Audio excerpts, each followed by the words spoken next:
Greetings and welcome to Drama in the Dirt. I'm glad you're here. This week I'm going to take you on a coin spill. You're going to see how many coins were in that spill. And then I'm going to take you to the Relic room and then to some of my finds boxes and share those with you. I trust that you'll really enjoy that. Those of us that metal detect, we get several questions, and there's probably two of the most common questions that I know I get. People go, "How much is that worth?" Those of us that detect, we know the reality of that. But that's the most popular one is, do you sell it and, like you're going to get rich type thing. And then I think the other question I get quite often is, what do you do with these items that you find? And like most of you, I display them in Riker boxes. I know some people who have been in it for years. They buy cases like from old stores, display cases. But I'm still new enough that I haven't gotten to that extreme yet. Well, anyway, I hope you enjoy the episode, and I really appreciate you coming by and taking time to watch. So, as always, God bless you. And may all your digs make you smile. Why? Because you're bringing history back to the future. Thank you.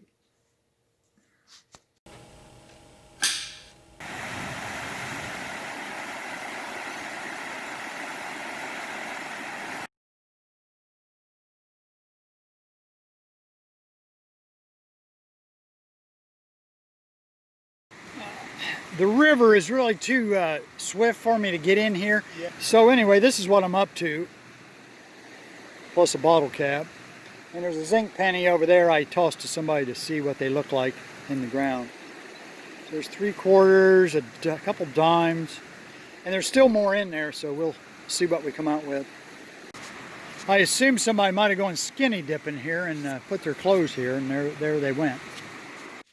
All right, so here it is. There were 5 dimes, 3 nickels, 6 quarters, and 7 pennies, really 8. There was a zinc penny, and there was a fellow there, and you saw in the footage that I tossed it over to him so he could see it, and I never went over and picked it up. So I believe it's 22 coins in that one spill. I'm thinking it's probably an early 80s spill. So there you have it. It was a lot of fun. All right, this is one of my coin books. The coins probably won't show up very well. I kind of did the cheap thing. I went to Walmart and got the business card inserts, which worked pretty well.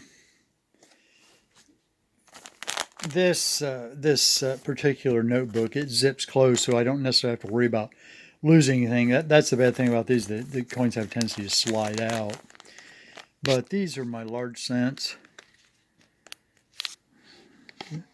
There's my 3/4 cut drape bust. That's an 1801. And then here, my second oldest is 1819. I'm not sure where it is. And then here's some IHPs. But people ask, what do you do with them? And you just save them. You mark them up, put them in a flip, and put them away.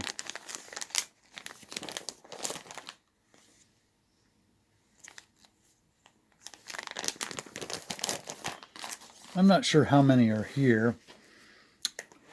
My largest IHP spill was 3. I actually found 3.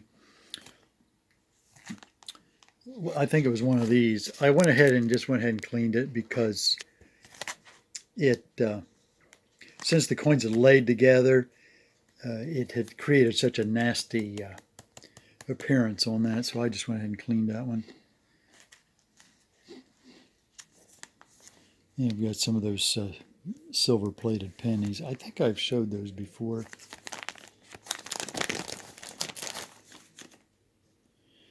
And then, some of these are out of order. I think I've had them out. Here's a 73 IHP. There's that rusty steel cent. I don't know if you remember that or not, but it looked like it was copper, and it was 1943. So I think I did a little short piece on that, and of course I did the magnet thing, and of course it stuck to the magnet. But it actually looked like a copper coin.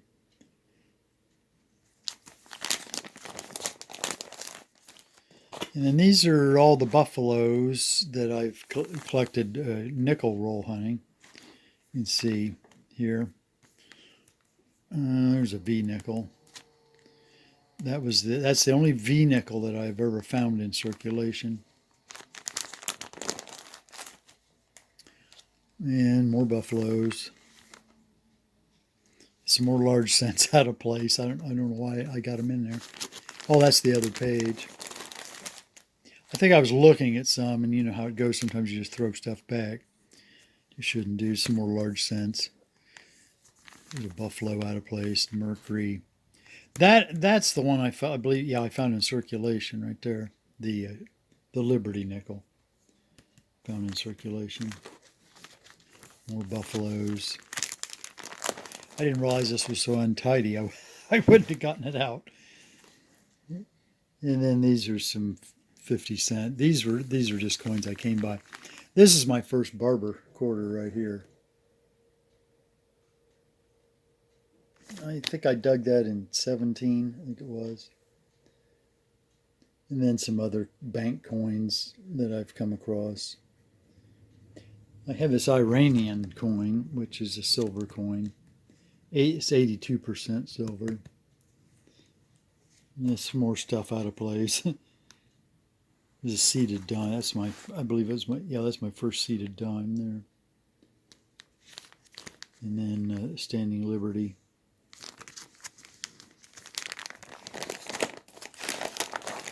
And then the quarters, which I have more silver in another book, but because of time, I'll just do this one. Maybe I'll pick up on some others later. That's got folded over, didn't it? Those are all dug. There's that pearl button. I went ahead and put it in here. Mother of pearl, whatever you call it. Oh yeah, that's that. If you saw the one episode, that barber dime that was hit by a lawnmower.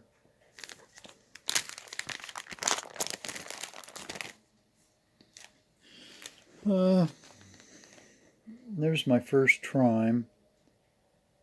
No, that's a 51. That's the one I found at the movie lot. 51 Trime. And then there's that little seated dime, half dime, that I got last November.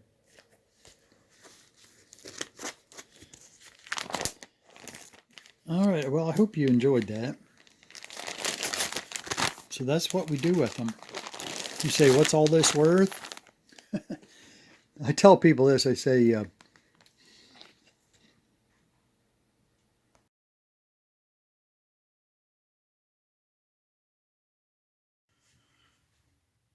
okay, this is the south wall. And as you can see, there's some relics from my childhood. The oldest thing is probably that, see that fire poker, that spring-handled fire poker? That was the poker that my grandmother used to fire the old coal stove. And there's an old bow saw that used to use to saw wood on the farm. And then this fire extinguisher is called a firefighter. And the rumor was that my grandfather sold those. So that's a relic from way back my childhood. Let me see, there's a stirrup down there. An old brace, bit, and an old crank drill. Of course, these are not things that have been dug. Back saw, I'm not sure why that's up there. There's a sling blade. It's called a brush axe. I broke the handle on it. I need to replace it. And this is a wood level that my grandfather had. Still paint on it. I'm not sure how that got on there. And then that's an old axe from the farm from way, way back. So that's that wall. And over here, this is my grandfather's lunch pail. And that's his paint on there. He would carry that to his painting sites. He was a farmer, but he would paint in the summer while the crops were growing. And the thermos is still in there. He had a little thermos. He'd put coffee in there. We'd eat about 11:30 our lunch, and his coffee would still be hot. Then over here is just some buckles that I laid out. These, of course, are buckles and a few other farming implements or tools, hand tools that I've recovered. There's some old fly sprayer.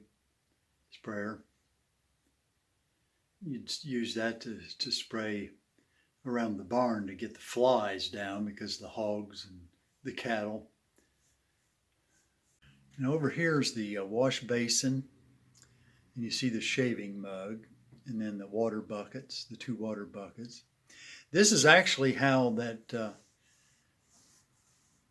we washed on the farm. We had no running water. So this is kind of a little replica of the stand where we kept our wash basin. And the water bucket actually has a dipper in it.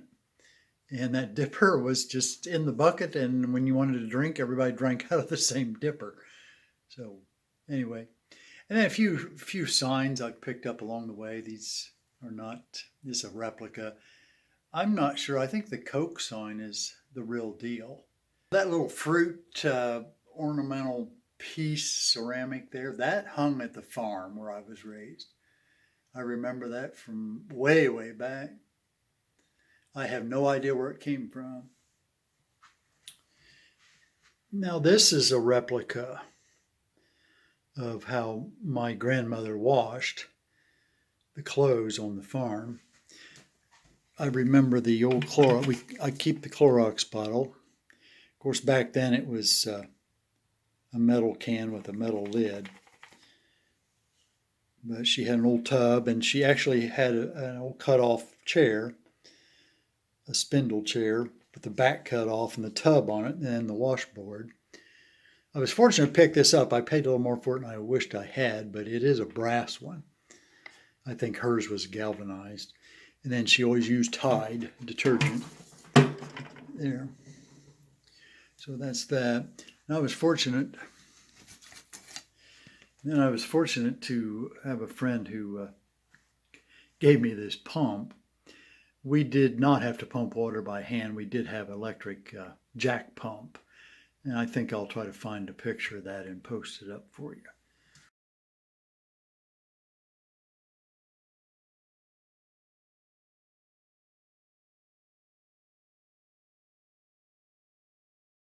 Well, here it is. I got it all done best I can. Got it working. I put heat to it after I'd soaked it in oil.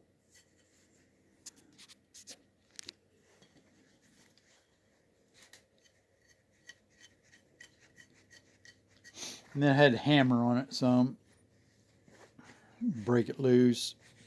The heat seemed to be the best thing as far as getting it loosened up.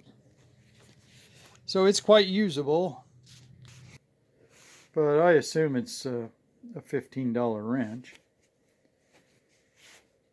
True Craft Tools. Oh, okay.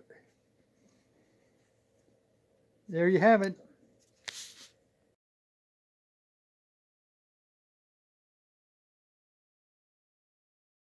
I often tell people, I said, there's only 2 reasons you would sell your finds. The first one is if you had to put food on the table, and it was the only way you had to do it. Or, in my case, I know if I found something that was, very rare and very valuable, I'd probably sell it and spend the rest of my days living on Easy Street. Now, that's just me. So, all right, thanks again for being here. Appreciate it a whole lot. I hope you'll come back and visit again.